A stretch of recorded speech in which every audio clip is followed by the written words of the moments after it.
Hey guys, Divyansh and welcome back to another episode of football daily. और आज से भाई हम फुटबॉल फैंस की पर्टिकुलरली जो इंडिया में उनकी लंका लगने वाली है। भाई तुम इमेजिन करो 6:30 बजे, 9:30 बजे, 12:30 बजे, उसके बाद 5 बजे और 5:30 बजे यहाँ पर कोपा अमेरिका स्टार्ट होता है। और कल ही यहाँ पर जो पहला मैच है वो Messi versus Canada, sorry Argentina versus Canada के बीच में था यहाँ पर। और अर्जेंटीना ने यहाँ पर कनाडा को 2-0 की स्कोर लाइन से हरा दिया। लेकिन सबसे पहले बात करते हैं यहाँ पर यूरो की टॉकिंग पॉइंट से। कल 3 मैचेस थे, स्लोवेनिया सर्बिया का, उसके बाद डेनमार्क इंग्लैंड, और यहाँ पर जो सबसे बड़ा बॉक्स ऑफिस मैच था वो था स्पेन वर्सेस इटली का। अगर सबसे पहले स्लोवेनिया और सर्बिया पे कुछ दो टुक बातें करें तो देखो यहाँ पर मेरे को एक्सपेक्टेड था कि सर्बिया बहुत अच्छा गेम निकालेगी। जिस तरीके से उन्होंने इंग्लैंड के अगेंस्ट एक फाइट पुट करी थी, इंग्लैंड को कुछ हद तक यहाँ पर रोकने की कोशिश करी थी और कामयाब भी हुए थे। लेकिन उनके पास यहाँ पर प्लेयर्स की क्वालिटी भी है, चाहे हम बात करें यहाँ पर मिलिंकिनो साविच की, चाहे बात करें यहाँ पर मित्रोविच की। स्लोवेनिया के पास बात करें तो यहाँ पर ओब्लाक है, लेकिन डेफिनेटली ये गेम काफी ज्यादा ही बोरिंग था, केजी था। एंड अल्टीमेटली यहाँ पर जो स्कोर लाइन है वो 1-1 है, यानी कि अभी भी दोनों टीमें यूरोज में इस समय तैर रही हैं। कोई भी बाहर नहीं हुआ है, लेकिन कोई भी यहाँ पर प्रॉपर क्वालिफाई करने के चांसेस पे भी नहीं दिख रहा है। इसी के साथ अगर बात करें डेनमार्क वर्सेस इंग्लैंड की, जो इंग्लैंड का पहला मैच हुआ था सर्बिया के अगेंस्ट, उसको मैं कवर करना भूल गया था, लेकिन आज बहुत जरूरी है। इंग्लैंड का ये गेम आपको याद दिलाता है कि कोच, एक मैनेजर का जो सबसे बड़ा रोल होता है ना, वो बहुत ज्यादा बेनिफिशियल भी हो सकता है। लेकिन लिटरली वो एक इतनी बड़ी टीम को, भाई जिसमें हैरी केन है, जिसमें जूड बेलिंगम है, जिसमें फिल फोडन है, बुकायो साका है, उनको लिटरली नंगा उल्टा लटका सकता है ये आदमी। और वो ही कल कर रहा था।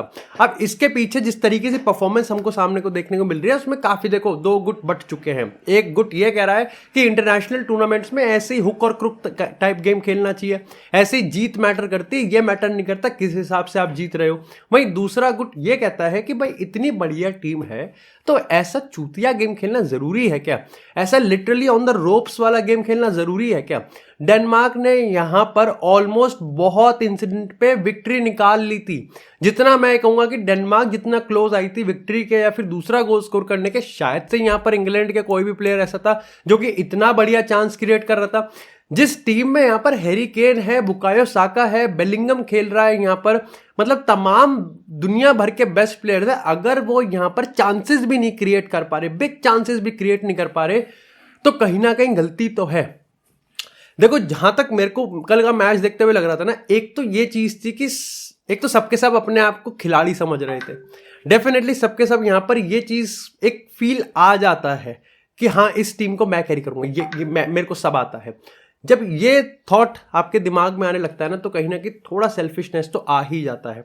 चाहे फिल फोडन की बात करें, वो हैरी केन वाला फेमस पास उसने नहीं किया, चाहे हम बुकायो साका की बात करें, मेरे को लगता है इस पूरी टीम में अगर किसी को यहाँ पर एग्जेम्प्ट किया जाना चाहिए क्रिटिसिज्म से तो वो बुकायो साका है। बेलिंगम की भी अगर हम बात करें, देखो ये तो सबको पता है कि बेलिंगम का पीआर तगड़ा है, लेकिन इसका मतलब ये नहीं है कि बेलिंगम कोई 10 में से 10 आउट ऑफ परफॉर्मेंस दे रहा है, क्योंकि वो तो कोई दे ही नहीं पाएगा जिस तरीके से सिस्टम यहां पर खेला जा रहा है, जिस तरीके से डबल पिवट खिलाया जा रहा है। मतलब ट्रेंट को नंबर 6 पे खिला दो, जब वो राइट बैक पे खेल चुका है, चैंपियन है, तो क्यों नहीं खिलाया जा रहा उसको वहां पर, क्यों नहीं? ये किस तरीके की प्रोफाइल है। अब यहां पर फिल फोडन की बात करें तो फिल फोडन ने इस मैच में अपने आप को मिडल ऑफ द पार्क में बहुत पाया, बहुत उसको बॉल कैरिंग चांसेस मिले, बहुत उसको यहां पर बॉलें देखने को मिली, बहुत सारे वो चांसेस भी लेने की कोशिश कर रहा था। लेकिन अगेन मेरे को ऐसा फील हो जाता है एज अ फैन की डबल माइंड में था। इसके बाद यहां पर अगर हम बात करें हैरी केन की, डिजास्टर क्लास गया है उसका दूसरा मैच। पहला मैच तो और भी टट्टी था, लेकिन ये मैच भी उतना ही बराबर टट्टी था। मतलब वो ड्रॉप डीप करता है, सबको पता है कि उसमें वो काबिलियत है कि वो ड्रॉप डीप करके चांस क्रिएट कर सकता है। वो ड्रॉप डीप करके ना ही सिर्फ अपने लिए बल्कि दूसरों के लिए भी यहाँ पर वो बेहतरीन चांस क्रिएट कर सकता है, लेकिन ऐसा हो नहीं पाया। बहुत इंसिडेंट पे ऐसा लग रहा था कि इंग्लैंड इतना डीप बैठ रही है, मतलब ऐसा लग रहा था कि टूनिशिया खेल रही है भाई। मतलब वहां पर जब इनको बॉल मिलती थी, हैरी केन जब बॉल आगे प्रोग्रेस करता था, देखता था कि कोई है ही नहीं।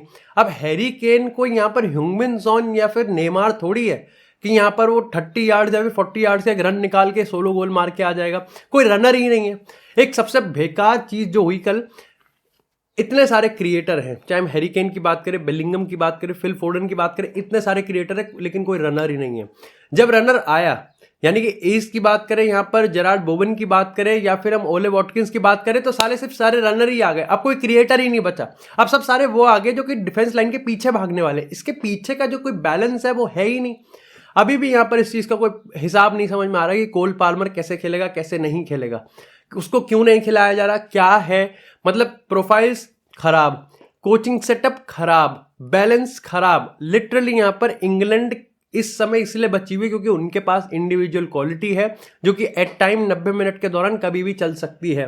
लेकिन यहाँ पर डेफिनेटली आप ये कह सकते हो कि जब भी कोई एक बड़ी टीम आएगी, अगर इंग्लैंड का जर्मनी से पाला पड़वा दें, इंग्लैंड का स्पेन से पाला पड़वा दें, नंगा करके चूतड़ पे गीले रुमाल से पिटाई कर देंगे। लेकिन इसी के साथ बात करते हैं अब थोड़ी सी स्पेन वर्सेस इटली के मैच की।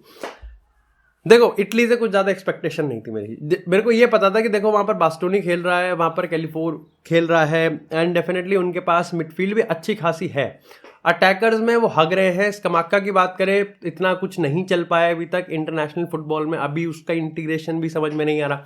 फेडरिको चिएजा की बात करें, अगेन वही वाली बात है, वन मैन आर्मी वाली हरकत कभी कभी वो कर देता है, वो कुछ ना कुछ करने की कोशिश करता है। लेकिन इस इटली में एक चीज़ की जो सबसे गंदी कमी है ना, एक्साइटमेंट और एडवेंचरस पार्ट नहीं है भाई। आप एक तरफ इटली को देख रहे हो जो कि इतना पैसिव खेल रही है, प्रैग्मेटिक खेल रही है, अपॉर्चुनिस्टिक होने की कोशिश कर रही है। वहीं आप स्पेन को देख रहे हो। इस स्पेन के रिगार्डिंग ये बात की जा रही थी कि अल्वारो मोराटा के साथ कैसे होगा। निको लमीन 16 साल का लौंडा क्या कर, 16 साल के लौंडे ने अभी तक के यूरो में सबसे ज्यादा ड्रिबल्स करी है। 16 साल का लौंडा यहाँ पर 29 साल के लौंडों को, अंकलों को नंगा कर रहा है वो। निको विलियम्स का मेरे को लगता है कि इस यूरोज में सबसे डोमिनेटिंग परफॉर्मेंस अगर किसी विंगर की रही है तो वो निको विलियम्स की रही है। और इसीलिए नहीं कि यहाँ पर अटैकर्स शाइन कर रहे हैं। अगर आप पेड्री की पोजीशन को देखोगे तो वहां डिबेट है कि कितना आगे खेल रहा है, उसको कितना रोल दिया जा रहा है, उसकी पावर को यूज भी किया जा रहा है। लेकिन उसके अलावा आप यहाँ पर फबियान रुइस को देखो, रोड्री को देखो, उसके बाद लेनॉर्मैट की बात करें, लैपोर्ट की बात करें, कार्वाहाल की बात, मतलब सारे प्लेयर्स को इतना कंफर्टेबल बनाया गया है, उनकी केमिस्ट्री को इतना तगड़ा रखा गया है कि यहाँ पर लगता है कि एक्यूरेसी भी है, एफिशिएंसी भी है, एग्रेसिवनेस भी है, डिफेंसिव क्वालिटी भी है, ऑफेंसिव क्वालिटी भी है। अगर ये चांसेस अपने मिस ना करें तो ये लिटरली कल इटली को 3-0 4-0 से तोड़ते। एट एनी पॉइंट आपको ये लगता ही नहीं है कि इटली यहाँ पर स्पेन को डरा रही है, उन पर प्रेशर बना रही है, उनको थ्रेट कर रही है, स्पेन वल्नरेबल लग रहा है, ऐसा है ही नहीं। बस ये है कि हाँ, एक कॉर्नर मिल जाएगा, एक सेट पीस मिल जाएगा, उसमें इटली निकाल देगी। इटली के रिगार्डिंग जो अभी तक की सबकी प्रेडिक्शंस गई हैं वो बहुत सही है कि Italy round of 16 quarter finals के आगे नहीं जा पाएगी इस तरीके की परफॉर्मेंस से। भले ही यहाँ पर जो गोल है वो एक तरीके से ओन गोल था, लेकिन इसके पीछे आपको एक पार्शियल ब्लेम ये भी डालना पड़ेगा कि स्पेन ने अपने चांसेस बहुत मिस करे। चाहे हम पेड्री की बात करें, चाहे हम निको विलियम्स के हेडर की बात करें, और एल्वारो मोराटा का जो गेम आ रहा है निकल के, बहुत तगड़ा आ रहा है गेम। और स्पेन, मेरे को लगता है कि इस समय जर्मनी के बाद अगर कोई ऐसा देश है जो कि सबसे ज्यादा कमांडिंग परफॉर्मेंस और एक स्टेटमेंट परफॉर्मेंस दे रहा है तो वो स्पेन ही है। इसी के साथ अब बात करते हैं थोड़ी सी Argentina versus Copa America, Argentina versus Canada की। लेकिन इसी के साथ बात करते हैं यहाँ पर अर्जेंटीना वर्सेस कनाडा की। गेम देखा मैंने और मजा सा आ गया। लेकिन हाँ, एक चीज है कि यहाँ पर अभी भी बहुत कंप्लेन आ रही है इस चीज को लेके, बहुत अनकंफर्टेबल देखा जा सकता था पिच पे कि यहाँ पर जो ग्राउंड की कंडीशन है वो इतनी बेहतरीन नहीं है। अब ये क्रिटिसिज्म का पात्र इसलिए भी हो सकता है क्योंकि यहीं पर ही आपको 2 साल बाद वर्ल्ड कप भी होस्ट करना है और वहां पर स्क्रूटिनी बहुत ज्यादा हो जाएगी। लेकिन अगर गेम की बात करें तो यहां पर अर्जेंटीना के रिगार्डिंग जो सबसे बढ़िया चीज लगती है ना कि वो हर एक चीज में कॉन्फिडेंट है। लाइक डिफेंड करने में भी वो एग्रेसिव भी है, लेकिन एट द सेम टाइम वो यहाँ पर अटैक करने में भी बहुत पेसी और बहुत कॉन्फिडेंट है। उनके पास आउटलेट्स हैं, चाहे हम मेसी की बात करें, चाहे हम डिमरिया की बात करें, चाहे हम यूलियन अल्वारेस की बात करें, इन सब प्लेयर्स को बढ़िया यूज करते हैं। अब ऐसा नहीं है कि यहाँ पर अर्जेंटीना सिर्फ हाई प्रेस करती है, वो भी लो ब्लॉक में बैठी थी और कनाडा के पास अच्छे खासे चांसेस भी आए थे। उन्होंने गेम जिस तरीके से अपना रखा था, हाँ ये मैं कहूंगा कि पहले 15-20 मिनट में वो फिर भी बच रहे थे। लेकिन उसके बाद जैसे जैसे टाइम गया, जैसे जैसे फर्स्ट हाफ की तरफ आगे बढ़ते हुए दिख रहे थे, वो समझ चुके थे कि यहाँ पर हमारे पास भी थोड़ा फुट होल्ड है, हम भी यहाँ पर थोड़ा अपना चांस आजमा सकते हैं। बस फर्क यही आ जाता है कि यहाँ पर कनाडा के प्लेयर्स ने जो चांस क्रिएट करे वही वन मैन आर्मी, मैं नहीं, मेरे को सब आता है, वो जोनाथन डेविड का यूज नहीं कर पा रहे, अल्फोंसो डेविस को इंटीग्रेट नहीं कर पा रहे अटैक में। जो अटैकर है, जिसके पास बॉल है, जिसके पास चांसेस है, जब चांस लेने होते हैं तो वो लेता नहीं है, उसको ओवर कॉम्प्लिकेटेड करता है। और जब सबसे सिंपल चांस, सिर्फ एक टैप इन के लिए पास डालना होता है, तो वो अपने आप को वन मैन आर्मी और क्रिस्टियानो, सेक्सी रोनाल्डो समझने लग जाता है। इस चक्कर में यहाँ पर फर्स्ट हाफ गया। लेकिन इस अर्जेंटीना की टीम से जो वाइब आती है ना, वो ये है कि आई थिंक बहुत सारी चीज़ें लियोनेल मेसी के थ्रू डिक्टेट होती हैं। ये टीम चाहती भी है, आपको पता चल जाता है कि टीम चाहती है कि बॉल मेसी के पास जाए। अब वो आप फोर्सफुली भी कह सकते हो, लेकिन फोर्सफुली हो कि कैसे भी हो, क्या फर्क पड़ता है, क्योंकि जो वो चाहते हैं जब एक्चुअली में वो होता है तो डिफरेंस बनता है। समझ रहे हो कि अर्जेंटीना की टीम अगर चाहती है कि गेम मेसी के थ्रू डिक्टेट हो, और जब वो एक्चुअली में होता है तो मेसी डिफरेंस बनाता है, डी मरिया डिफरेंस बनाता है। मेसी ड्रॉप डीप करके हैरी केन की तरह डिजास्टर क्लास नहीं पुट करता, वो बॉल लेता है, अपना टाइम लेता है। सारे कुछ परम्यूटेशन तो ऐसे होते हैं जो हम टीवी पे पूरे ग्राउंड का व्यू देखते हुए भी नहीं समझ पाते, लेकिन मेसी वहां खड़ा रह के एक हॉरिजॉन्टल व्यू में वो परख लेता है कि सबसे बेस्ट सिनेरियो क्या होगा। और इसी तरीके से जहां लोग सोशल मीडिया पे कह रहे हैं कि मेसी ने एक बेकार सा गेम दिया है, उसने वहां पर इतने चांसेस बनाए हैं, इतने असिस्ट दिए हैं। और यही आई थिंक खूबी है मेसी की कि जब सब लोग ये कह रहे होते हैं कि मेसी का एक ड्रॉप गेम गया है, उसके ड्रॉप गेम में भी कहीं ना कहीं 95% प्लेयर्स का 10 on 10 गेम से बेहतर होता है। और ये टीम आपको, अर्जेंटीना की टीम, ये याद दिलाती है। अब ऐसा नहीं है कि आप अर्जेंटीना को यहाँ पर प्रॉब्लम में नहीं डाल सकते हो, स्पेसेस वो भी छोड़ते हैं।